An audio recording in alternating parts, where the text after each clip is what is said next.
샬롬 샬롬 샬롬 샬롬 샬롬. 하나님 사랑합니다. 여러분 주 안에 사랑합니다.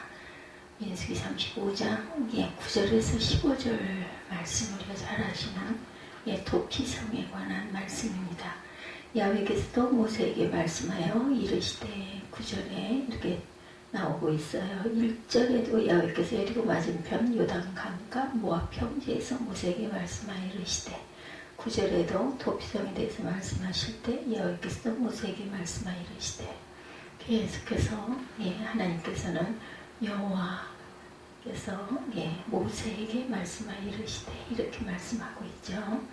2절에 이스라엘 자손에게 명령하여 그들이 받은 기업에서 레위인에게 거주할 성읍들을 주게 하고 너희는 또 그 성읍들을 두르고 있는 초장을 레위인에게 주어서 성읍은 그들의 거처가 되게 하고 초장은 그들의 재산인 가축과 짐승들을 둘 곳을 되게 할 것이라.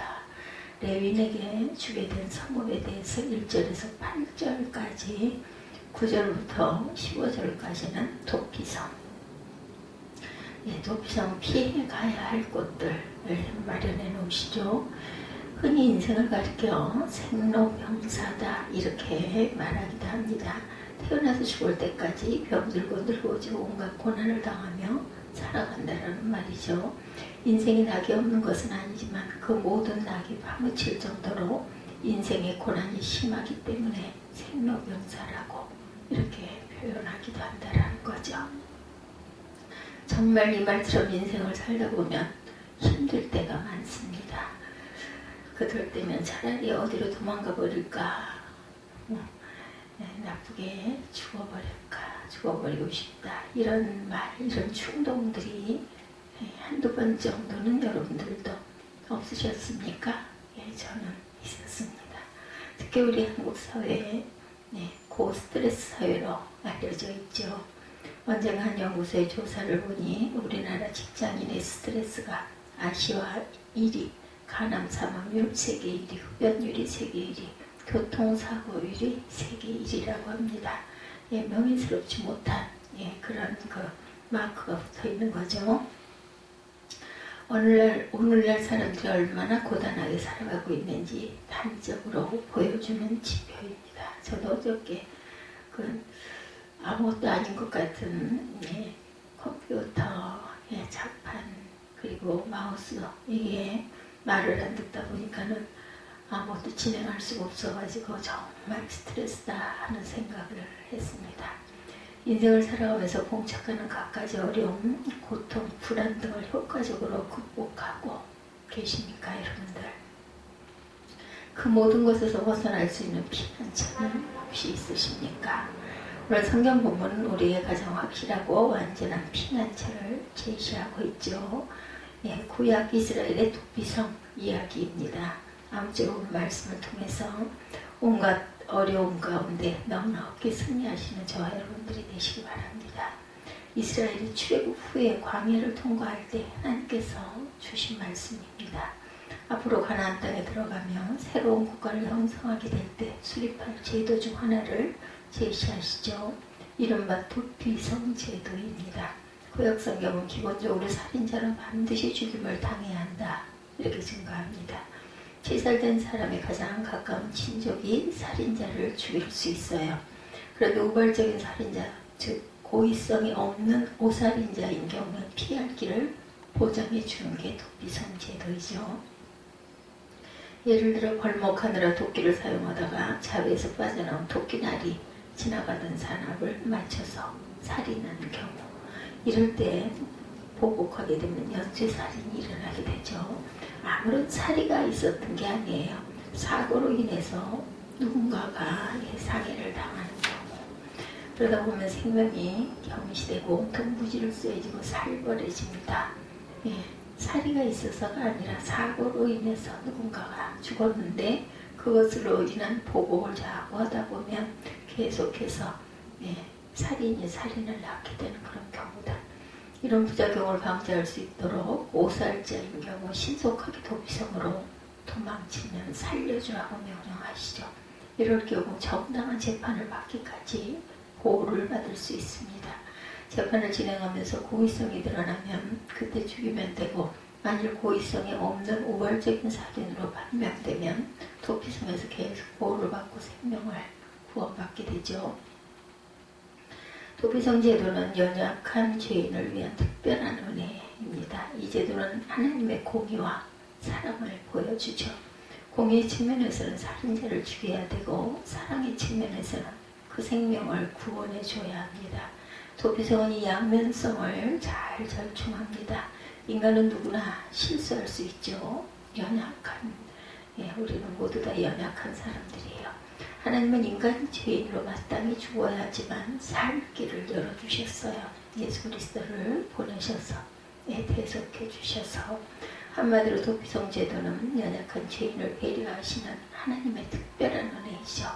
도피성은 이스라엘 전국에 6군데에 설치했어요. 13, 4절을 보면 너희가 줄 성읍 중에 6을 도피성이 되게 하되 세 성읍은 요단 이쪽에 두고 세 성읍은 가나안 땅에 두고 도피성이 되게 하라. 요단강을 중심으로 서쪽에 3군데, 동쪽에 3군데를 설치합니다. 그 이름은 게데스, 세겜, 헤브론, 베셀, 라못, 골란, 이런 그 6곳. 요서 20장 7절에서 8절에 증거하죠. 지도를 보면 골고루 분포되어 있음을 알 수 있습니다. 그 이유는 어디서 사건이 발생됐든 신속하게 도망할 수 있도록 배려하죠. 어디서나 하루에 충분히 도달할 수 있는 거리입니다. 11~2절에 보면 너희를 위하여 성읍을 도피성으로 정하여 부지중에 살인한 자가 그리로 피하게 하라. 이는 너희가 복수할 자에게서 도피하는 성을 삼아 살인자가 회중 앞에 서서 판결을 받기까지 죽지 않게 하기 위하여입니다. 도피성과 십자가입니다. 유일한 구원의 길이기도 하죠. 똑같죠. 이렇게 볼 때 도피성은 죄인의 생명을 구원하는 제도로 십자가와 일맥상통함을 우리가 알 수 있습니다. 그러니 도피성은 십자가 구원을 상징하는 일종의 예고편인 셈입니다. 죽을 죄인의 생명을 구원받을 수 있는 유일한 길입니다. 도피성이 아니면 아무리 우발적인 살인이라 하더라도 죽임을 당할 수밖에 없어요. 도피성 제도를 잘 살펴보면 예수님의 십자가 죽음을 상징하는 내용이 있죠. 민수기 35장을 본문 26절에서 28절에 보면 살인자가 어느 때든지 피하였던 도피성 지경 밖에 나가면 피를 보복하는 자가 도피성 지경 밖에서 그 살인자를 만나 죽일 수도 죽일지라도 피 흘린 죄가 없나니 이는 살인자가 대제사장이 죽기까지 그 도피성에 머물러야 할 것이라. 대제사장이 죽은 후에는 살인자가 자기 소유의 땅으로 돌아갈 수 있느니라 이렇게 되어 있어요. 일단 도피성으로 피신한 사람은 보호를 받지만 성 밖으로 나가면 언제라도 죽임을 당할 수밖에 없다. 이와 마찬가지로 예수 그리스도 안에서 구원, 예수 그리스도 밖에서는 영원한 사망일 수밖에 없다는 거죠. 오늘날의 도피성이 남아있지 않습니다. 그 이유는 영화 예고편을 보면 예고편이 상영되다가 나중에 본편이 상영되면 예고편은 없어지죠. 예수님의 십자가 등장으로 도피성이 사라지고 만 겁니다. 그렇지만 도피성을 통해 보여주신 구원은 십자가를 통해 그대로 실현되고 있죠. 그럼 우리가 도피성을 통해 바라본 십자가 구원은 어떤 내용일까 살펴봅니다. 죄에서 구원하셨어요. 모든 인간은 다 죄인입니다. 단 한 명의 예외도 없어요. 자기 스스로는 의인이라고 주장할지 모르지만 절대 의이신 하나님 앞에서는 모두 다 죄인입니다. 흔히 다른 사람들과 자신을 비교해서 의인이라고 착각할 수가 있어요. 그러나 한마디로 도토리 키재기에 불과하겠죠. 인간의 의인은 모두 다 거기서 거기 모든 인간은 죄인입니다. 로마서 3장 10절에 의인은 없나니 하나도 없으며 이렇게 말하고 있죠. 근데 그 죄를 대신해서 예수님이 십자가의 대속의 제물로 돌아가셨어요. 로마서 5장 8절에 보면 우리가 아직 죄인 되었을 때 그리스도께서 우리를 위하여 죽으심으로 하나님께서 우리에 대한 자기의 사랑을 확증하셨느니라. 십자가는 하나님의 사랑의 증표입니다. 그 사랑으로 인간을 죄에서 구원하시죠. 로마서 8장 1절에 보면 그러므로 이제 그리스도 예수 안에 있는 자에게는 결코 정죄함이 없나니 예수님을 믿는 자에게 정죄가 없다는 죄책이 사라졌다는 의미입니다. 인간이 불안한 이유는 근본적으로 죄 때문이죠. 죄가 영혼의 목을 조이기 때문에 불안합니다. 마치 하늘에 먹구름이 끼어있는 것처럼 영혼을 답답하게 읊조이죠. 무슨 실수나 잘못이 있을 때 사람에게 용서받는 것도 중요하지만 인간의 영혼은 그것으로 불충분합니다. 죄의식으로 인해 계속 괴롭죠. 궁극적으로 하나님에게 용서를 받아야 합니다. 그럴 때 죄로 인한 가책에서 자유로울 수 있죠. 이것이 바로 십자가의 능력이죠. 혹시 여러분들 예전에 지저파 이름 들어보셨죠? 네. 오래전에 일이지만 아주 워낙 흉악한 범죄 때문에 여러분들 기억하시는 분들 계실 거예요. 그들은 무고한 사람을 납치해서 살인하고 인간의 화덕을 만들어 놓고 불에 태워 죽였어요. 심지어는 인육을 먹기도 했다고 그러죠. 그런 인간들에게 무슨 양심이 있을까 싶은데 그들이 감옥에 들어간 후에 신경 변화가 있었어요. 양심의 가책으로 괴로워합니다. 유족들에게 사과를 해도 그 괴로움에서 벗어날 수가 없었다고 그러죠. 그러던 중에 그들 중 몇 명이 십자가 복음을 듣고 구원을 받게 됩니다. 유족들에게 사과를 해도 어떻게 그 죄에 대한 것을 갚을 길이 없었겠지만 하나님에게 죄사함을 받은 후에 피해자들 유족에게 진심으로 용서를 빌고 마음의 평안을 얻었다고 그러죠. 그 결과 사형집행 때는 아주 평안한 모습으로 예수 그리스도를 증거하며 천국에 갔다고 합니다. 지정파는 극단적인 케이스이지만 모든 인간이 크고 작은 죄로 인해 영혼의 참 평안을 상실하고 있어요. 그러나 십자가 앞에 나오면 죄책감에서 해방됩니다. 참 평안을 누리죠. 저와 여러분들 십자가 앞에서 참 평안을 누리시기 바랍니다. 두 번째는 사망에서 구원을 받죠. 모든 인간은 죄로 인해 반드시 죽게 되어 있습니다. 그래서 9장 27절에 보면 한 번 죽는 것은 사람에게 정해진 것이요 그 후에는 심판이 있느니라 이렇게 말하죠. 이제 그리스도 예수 안에 있는 자에게는 결코 정죄함이 없다.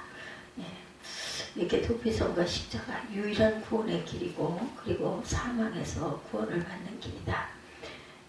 한 번 죽는 것은 사람에게 정해진 것이요 그 후에는 심판이 있다. 이 말씀대로 육신의 죽음보다 그 후의 심판으로 영원한 사망을 당하는 게 더 무섭습니다. 예수님 그 사망의 원인인 죄값을 십자가 죽음으로 대신 치러주셨어요. 이를 대속이다 이렇게 얘기하죠. 죄의 삭은 사망이요 하나님의 은사는 그리스도 예수 우리 주 안에 있는 영생이니라. 로마서 9장 23절입니다. 도피성으로 피하면 생명을 구원하는 것처럼 십자가를 바라보면 사망에서 구원받고 죽음의 공포에서 벗어나게 되죠.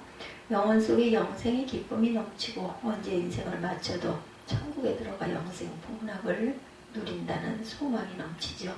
때때로 무서운 질병이나 문제 앞에 죽음의 공포를 느낄 수도 있습니다. 그러나 참 신앙을 가진 그리스도인은 그 두려움을 넉넉히 이길 수가 있죠. 개고우면 이성미 씨 이야기 여러분들 아시는 분 아실 거예요. 그분은 신실한 크리스천으로 알려져 있지만 한때는 수면제 70알을 한꺼번에 털어놓고 자살을 기도할 정도로 힘든 삶을 살기도 했죠. 다행히 죽지 않고 하나님을 만납니다. 그래도 고난이 없어진 것은 아니죠. 그분에게 중한 질병이 있어요. 그러나 의연한 모습으로 잘 지낸다고 그러죠. 그녀는 이렇게 간증합니다. 제 갑상선에 종양이 있습니다. 간에도 자궁에도 10개나 됩니다. 그런데 감사해요. 얘네들이 나를 닮아서 그런지 더 이상 크지 않네요. 그리고 웃는다 그러죠. 키가 작은 자신의 빗대어 질병의 두려움을 유머로 날려버린 것이죠. 이런 고백은 단순한 개그 실력이 아니라 신앙입니다. 이런 간증을 들으면 마음이 찐하면서도 따뜻해집니다. 십자가 신앙으로 사망에서 구원받은 성도의 담대한 모습이죠. 우리네도 마찬가지예요.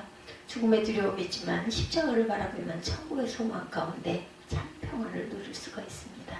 그리고 의연해지죠. 부디 저와 여러분도 육신의 죽음 너머의 천국을 확신하며 담대한 마음으로 승리하시기 바랍니다. 고통에서 또한 해방을 받습니다. 도피성에 들어가면 모든 문제가 해결이 돼요. 절박한 위기에서도 벗어납니다. 마찬가지로 십자가 앞에 나오면 모든 고통은 해결을 받습니다. 인생을 살다 보면 수시로 험악한 길, 고통과 시련과 질병들이 우리에게 닥쳐올 수 있죠. 그럴 때 사랑하는 가족이나 친지들조차도 도와줄 수가 없어요. 예, 이렇게 어려운 일들, 생로병사, 고통, 시련, 질병이 우리에게 닥쳐오면 그럴 때 우리가 누구도 도와줄 수가 없어 본인밖에 고통을 실제 그것을 어떻게 해결할 방법이 없습니다.